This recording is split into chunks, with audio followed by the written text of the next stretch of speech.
ভোরের আলো নিউজের আজকের শিরোনাম। পুলিশ সংস্কারের জন্য তথ্য নেওয়া শুরু করেছে কমিশন।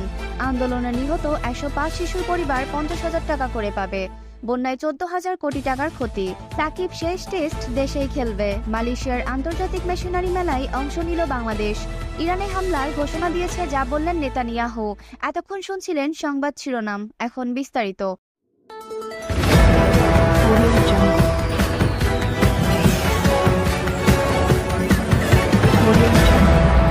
ভোরের আলো নিউজ, সত্যের সন্ধানে সব সময়।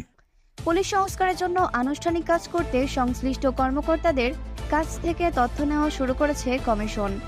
আন্দোলনে 105 জন শিশু নিহত হয়েছে। তাদের প্রত্যেকের পরিবারকে 50,000 টাকা করে দেওয়া হবে বলে জানিয়েছেন মহিলা ও শিশু বিষয়ক উপদেষ্টা শারমিন এস মুর্শিদ। অতিবৃষ্টি ও উজান থেকে নেমে আসা পাহাড়ি ঢলে দেশের 11টি জেলা ব্যাপক ক্ষতির শিকার